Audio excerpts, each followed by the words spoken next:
Hello guys. सो अब हम आते हैं अपने नेक्स्ट पार्ट के ऊपर, दैट इज हमने सेपरेशन देख ली कि सब चीज़ों में है, ठीक है। बट अब वो प्रोसेसेस कौन से थे, हमने ये देख लिया कि सारे अलग अलग प्रोसेसेस से होती हैं सेपरेट चीज़ें, अलग तरह के मिक्सचर्स, है ना। तो अब वो प्रोसेसेस क्या है हम वो अब देखेंगे। तो सबसे पहले है हैंड पिकिंग।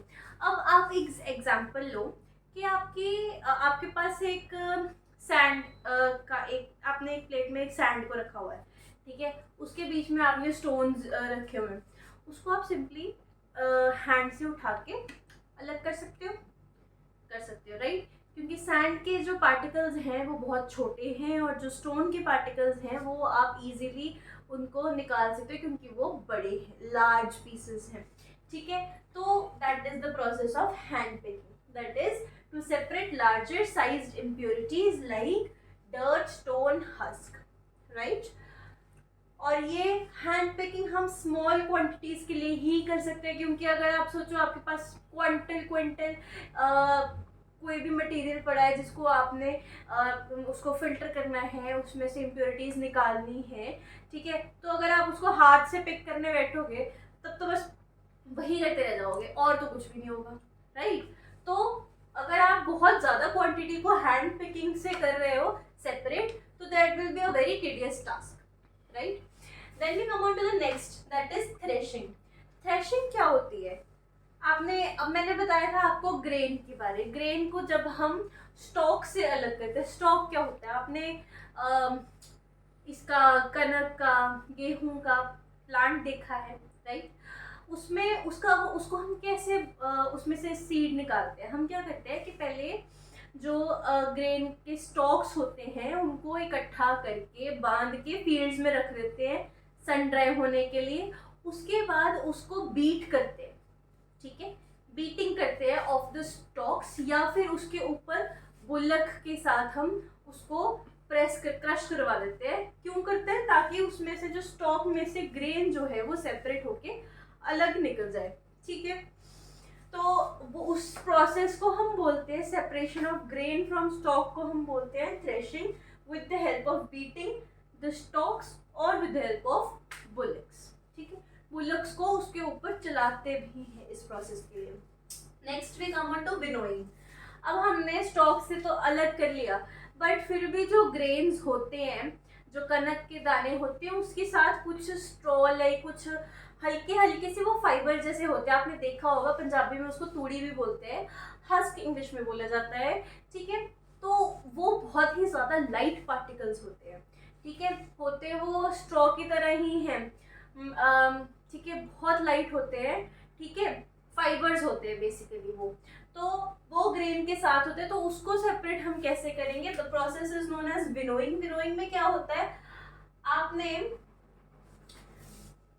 देखो, सपोज करो कि आपके पास सपोज करो कि कोई दो चीजों का मिक्सचर है जिसमें से एक चीज लाइट है और एक चीज हेवी, ठीक है। जब आप उसको वो मिक्सचर को एक प्लेट में लेके एक टेबल के ऊपर खड़े हो जाओ, ठीक है, पीछे से पंखा चला लो, ठीक है, तो क्या होगा, जो आपके हेवियर पार्टिकल्स होंगे वो शॉर्टेस्ट डिस्टेंस ट्रेवल करके सबसे नीचे गिर जाएंगे, ठीक है।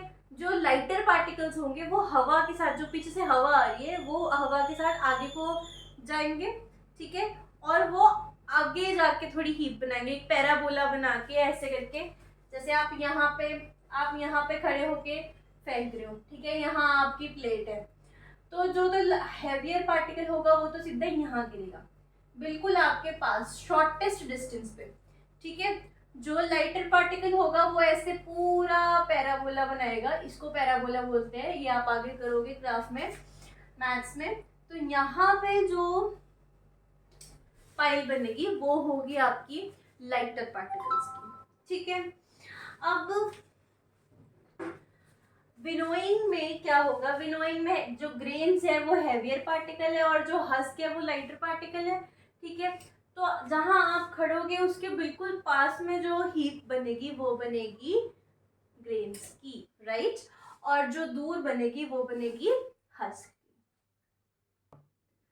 उसके बाद हम आते हैं सीविंग पे। सीविंग का सबसे बड़ा एग्जांपल आपके घर में रोज होता है अगर आप एक इंडियन फैमिली हो तो। ओके, सबसे बड़ा एग्जांपल सीविंग का है जब आपके मम्मा आटा छानते हैं, राइट। तो उसमें क्या होता है, जो भी आटे में डस्ट पार्टिकल्स या कोई स्टोन के पार्टिकल्स या फिर कुछ भी जो इम्प्योरिटी है उसमें आ गई, उसको सेपरेट करना है। तो सीविंग में क्या आएगा, separating components of different sizes. अब हमने सारे सॉलिड्स का तो देख लिया, सॉलिड में से सॉलिड को कैसे निकालते हैं, ठीक है। Now we come on to, अगर हमारा कोई भी मटेरियल जो है वो लिक्विड है, राइट। अब देखो सबसे पहले आती है सेडिमेंटेशन। सेडिमेंटेशन में क्या होगा, जब हमारे पास दो तरीके के कंपोनेंट्स हैं कि एक लिक्विड में हमारे पास कोई हैवी चीज़ है, राइट। फॉर एग्जाम्पल कोई स्टोन है या फिर मिट्टी है पानी में डाली हुई, ठीक है। अगर आप मिट्टी को पानी में डाल के रखोगे तो थोड़ी देर बाद आप क्या ऑब्जर्व करोगे, जो सारी हैवियर पार्टिकल्स होंगे वो नीचे सेटल हो जाएंगे। उसको रेस्ट पे रख दो ग्लास को, ठीक है, वो सेटल हो जाएंगे, ठीक है। इवन अगर आप इसको करो ऑयल में, सपोज ये आपका,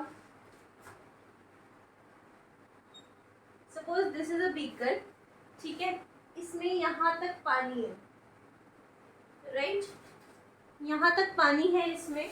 उसके बाद हमने यहाँ पे इसके ऊपर ऑयल डाल दिया, ठीक है।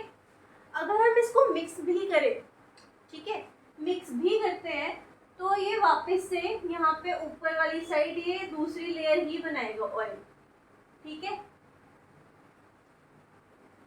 ओके, ये जो है वो दूसरी लेयर ही बनाएगा। क्यों, why, because of the difference, ठीक है। दोनों की जो विस्कोसिटी है, दोनों की जो डेंसिटीज हैं उनमें डिफरेंस है, उसकी वजह से जो ऑयल है वो हमेशा सरफेस के ऊपर एक लेयर बनाएगा, ठीक है।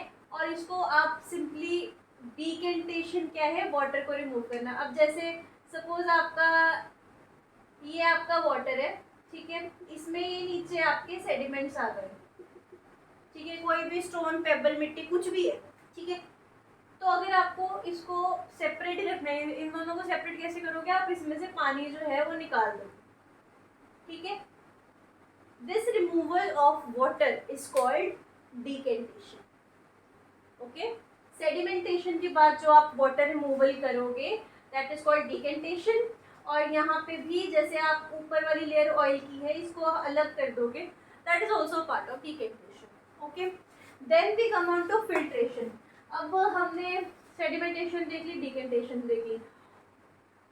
फिल्ट्रेशन में क्या होगा कि अगर आपको लिक्विड से कोई सॉलिड पार्टिकल अलग करना है, ठीक है, इसका सबसे बड़ा एग्जांपल क्या होगा, पहले हमने करा था सीविंग। सीविंग था दो अलग अलग साइज के जो मटेरियल हैं उसको हमने सेपरेट किया था सीव से, जाली से, ठीक है। इसका एग्जांपल हमने किया था आटा जो छानते हैं, या फिर जो आपकी कंस्ट्रक्शन साइट्स पे सीमेंट को भी छाना जाता है, ठीक है। सिमिलरली उसी चीज को फिल्ट्रेशन कहेंगे हम, उन्हीं सीव से, जैसे चाय पत्ती को हम करते हैं फिल्टर, ठीक है। एक सीव लेंगे, उसके बीच में से लिक्विड निकाल देंगे और जो उसमें से जो सॉलिड पार्टिकल्स होंगे, जो भी इम्प्योरिटीज होंगी वो सारी ऊपर रह जाएंगी। चाय पत्ती जो होगी, लीव्स होंगे, वो सारे सीव के ऊपर रह जाएंगे, ठीक है। That is filtration. फिल्ट्रेशन और किस किस चीज से होती है, फिल्ट्रेशन होती है with the help of filter paper. Filter paper कैसे यूज करते हैं हम, फिल्टर पेपर की कोन बना के उसको बीकर के ऊपर रख देंगे, उसमें से कोई मिक्सचर जो है उसको पास करेंगे, तो जो लिक्विड होगा वो नीचे पास हो जाएगा और जो उसमें से इम्प्योरिटीज होंगे, कोई सॉलिड पार्टिकल्स होंगे, वो फिल्टर पेपर के ऊपर रह जाएंगे, ठीक है। अब हमें कैसे मटेरियल से पास करना है डिपेंड करता है कि हमें कितनी प्योरिटी वाला लिक्विड नीचे चाहिए या फिर कितनी इम्प्योरिटीज ऊपर चाहिए, ठीक है। फिल्टर पेपर जो होता है इसमें बहुत स्मॉल पोर्स होते हैं, सिर्फ लिक्विड ही पास हो पाता है। On the other hand we also have some other examples like sieve. Sieve भी यूज़ करते हैं जैसे चाय पत्ती के लिए। और हम क्या यूज़ करते हैं, जैसे मसलिन क्लॉथ यूज़ करते हैं हम।